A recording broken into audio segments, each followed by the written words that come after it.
Hey everyone, how goes it? And welcome back to Computer Science 145. Today, we're going to talk more about classes and objects. In a previous lecture, we started going over code organization. We do this so we can reuse parts of code so we use less statements, quickly find bugs or errors, and easily add or extend functionality. Java organizes its software first inside of projects, then inside of classes, and finally inside of methods. We've been discussing classes, and classes are a way that we can create classifications of objects. Instances of a class are referred to as an object, and they provide a blueprint of these objects. These include the shared qualities and characteristics. Classes combine together data with methods, and we can start thinking of classes as nouns. Now today we're going to focus more about objects and memory. As it's been discussed before, programs have different sections of memory. For instance, there's one section called the stack or the call stack. This is where methods are put inside of memory. They are pushed and popped on the call stack as they are called and as they complete. Another section of memory is called the heap. The heap is where we are dynamically allocating each one of these instances of classes that we call an object. Every time we have used the reserved word new, followed by a constructor, this is the section of memory where these objects are being created. Now in this diagram over here, you may notice that the stack looks like it's moving in this direction, and the heap is moving toward it in the other direction. This is how the stack and the heap functions inside the memory of a process. They grow from one side to the other toward one another. So every time we call a method, it is added, it is pushed onto this call stack and it moves in this direction. And every time we dynamically allocate a new instance of a class called an object, we add that to the heap and it moves in this direction.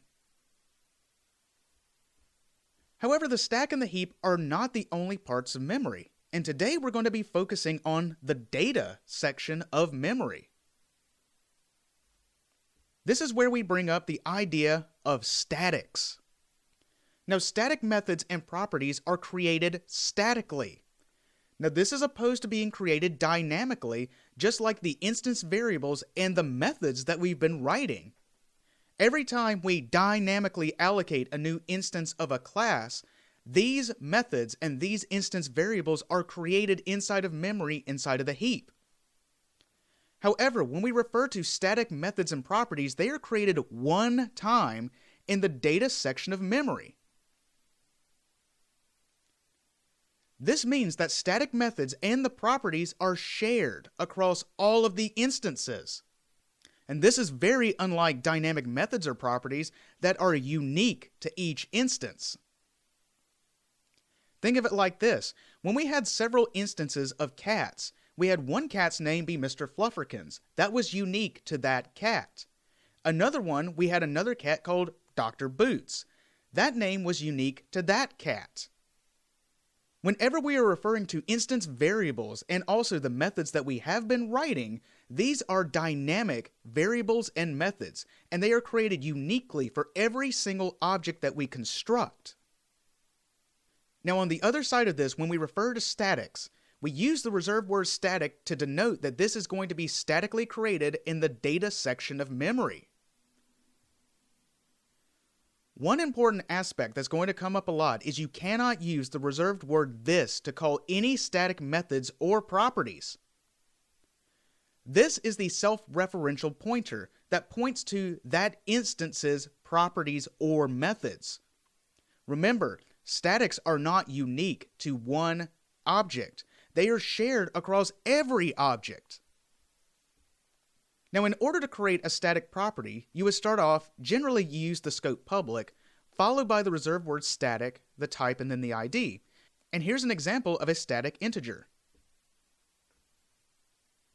Furthermore, static methods do not require an instance of an object to be called. They can be called directly from the class, and this is why they're sometimes referred to as class methods. Before, it was very important to notice that if we were going to call a method from an instance of a class, we had to make sure that that instance even existed inside a memory. In other words, we had to make sure that that instance was not null. This is not true for static methods. They are defined one time in the data section. They do not require an instance at all. Now, when we are defining a static method, we start out generally with the scope public, followed by that reserved word static once again, and then the rest of this just looks like a normal method. The return type, the identifier, parameters, and then the body of the method. An example of this would be this addition method where its public static returns an int, and then it takes in two integers a and b, adds them together, and then returns the value. So when would you use a static method opposed to the other methods, the dynamic methods, that we've been writing? Static methods are great when an action does not pertain to one particular instance. In other words, if this action does not require any of the instance variables, or this action does not really pertain to a particular object, then you can create them as static. And in this way, what we can do is define this method once. This saves us memory as we do not have to redefine that method for every single instance. It is defined once only. And to reiterate, whenever we are talking about static methods, we cannot use the reserved word this to call static methods or any properties. Now, in order to call the static method, as mentioned before, you do not have to create an instance. You can use the class's identifier, followed by the dot, and then the static method itself. Going back to the previous example that we just saw, if we assume that the name of the class was simple math, we can just call addition from that. We didn't have to create simple math s is equal to new simple math and then s dot addition. We just call the method from the class identifier itself. And once again, this is why static methods are sometimes referred to as class methods, because they can be called directly from the class, and not an instance of a class, in other words, an object. Now, there are some rules when it comes to static methods. Static methods can call other static methods. Dynamic methods, the other ones that we've been writing, can call static methods. However, static methods cannot call dynamic methods directly. These methods can only be called when an instance has been constructed. Think of it just like when we were demonstrating this inside the main method. The main method is static. And so, if we wanted to call a method from a class, we first had to construct an instance of that class and then call the method from there. However, even within inside the main method, if there were other static methods, the main method can call those directly. But once again, static methods cannot call dynamic methods directly. Now, there are some common classes that use static methods that we have seen before. One of these classes is the math class. Now, the math class is built into Java and it provides many mathematical functions. But the big thing to remember is this did not require an instance of math to use those methods. Think about it in these terms. Why would we need a unique object of math in order to use these methods? It doesn't really make sense, because we don't need to create math m is equal to new math, and then math m1 is equal to new math. We don't need separate instances of math to just use these functions. All we need are these methods that provide this type of functionality, which makes sense to make them static. So some of the methods that are built into that math class are like power, absolute value, max and minimum. And notice, this is the name of the class math, and you can call them directly from the class itself. This indicates that these methods are static. They're defined one time only, and then we can use them directly from the class without creating an instance of that in order to call them. Now, some other useful math methods are ceiling, floor, square root, round, and also round. Now, going back to a previous lecture, notice that we have two different definitions of this method round. One takes in a type float and one takes in a type double. Remember, whenever we have the same methods that have the same signature or definition, but with different parameters, these are called overloaded methods. Another class that uses static methods are the wrapper classes. Wrapper classes basically wrap around primitive types that provide very common functionality and constants for these types. One that we've seen before is integer.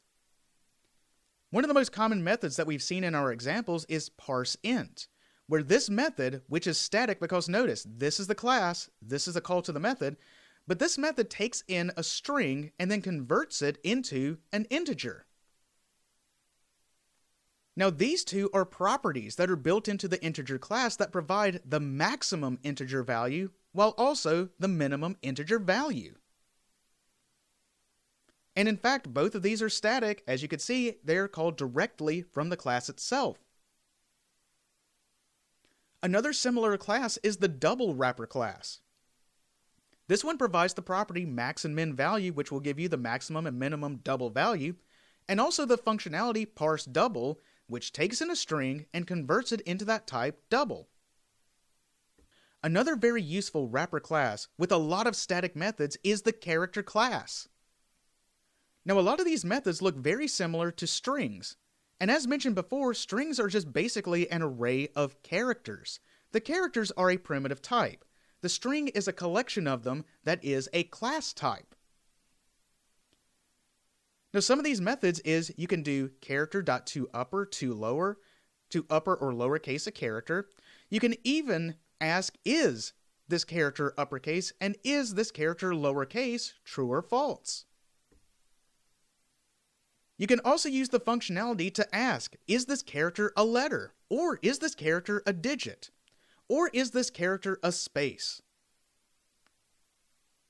These are just examples of a lot of different static methods that we have been using before. Now with that, let's see an example of how we can start creating static methods.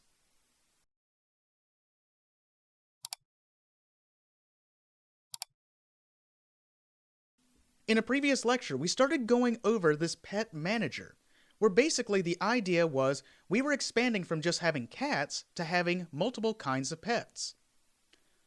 So we have this base class pet, which combines the attributes name, age, weight, and this special type called pet type, which is an enumeration of all of these different types of pets. After that, we went through the various steps in order to create the class. We defined the class, we created the instance variables, we created the constructors, we created accessors and mutators for every single instance variables, and the mutators checked for errors. Then we created some other useful methods, toString and .equals, and then we created an overloaded method where we could give these pets complements. Inside of another class, petPlace, this is where we had our public static void main method where we created instances, in particular 3 instances, 3 objects of type pet, where this was our default pet, this was Mr. Flufferkins, a cat, this was a dog named Roofles, and then we gave complements to the cat and the dog. Now going back to the pet class, what we're going to do now is create static methods. Now once again, static methods are not unique to every instance. They are defined in the data section of memory one time only. Static methods are great for providing functionality that can be shared across all instances. So as I'm thinking about this, I'm going to come up with a couple of static methods that might be kind of useful for our purposes. Now let's say that in this example, we were to find a new pet. But with this new pet, we haven't given it a name, we don't know the age of the pet, and we haven't weighed it yet, so we don't know those properties, but the one thing that we do know is the pet type. So maybe what we want to do is create a new instance of a pet, but only providing the type.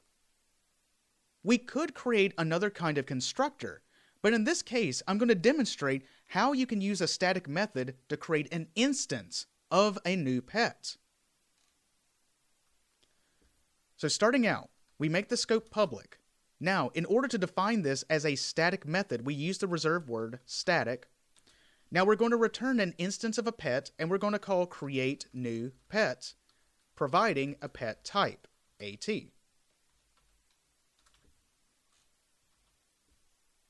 Now before I move on, I want to show one quick error. What if I were going to call this.setType AT? What's going to happen? Well, notice this. We have a syntax error on the word this. Inside of static methods, we cannot call a non-static method. setType, if we notice up here, this is not a static method. It is dynamically created for every instance that we create of a pet. Static methods and properties are shared across all instances, so we cannot use the word this. What we need to do is create a new instance of this pet, set its type to AT, and then return that new instance. So let's just create a default pet. Pet new pet is equal to new pet, and we'll just call the default constructor here. Now we have this new instance that we call new pet. Now we can set its type to this AT. New pet.setType AT. The type is unique to this instance. It is unique to this object that we call a pet. Now, as this is not a void return type, we must return an instance of a pet. Well, let's just return the new pet. Now what we can do is use this method in order to create a new instance of a pet, just providing a type. Let's see how that works. Back inside the pet place, here's what we're going to do. We're going to define a pet, pet04. Now we're going to assign this to a new instance of a pet by calling. Now notice, we're just using the class's identifier pet. If I call pet.createNewPet, pet type, let's just say hamster, then what that's going to do is from this static method, providing this pet type, it's going to create a new instance of this pet, assigning the pet type to hamster, and then assigning it to this instance here. We can see how this works by calling system.out.println pet04. And you'll notice, this is the new instance of the pet that was created using this static method. Going back to the pet class, this is a very common static method which will just create a new instance of a pet. But there's another common static method as well. Let's say within this example that I really liked a pet that I had. I liked it so much I wanted multiple copies of that pet. In other words, I wanted to be able to clone the pet. So here's what we're going to do. We're going to create a public static pet. And we're going to call this one clone pet. Pet AP. So we're going to clone a given instance of this pet. But before we do that, we need to check if AP is equal to null, then we need to return null.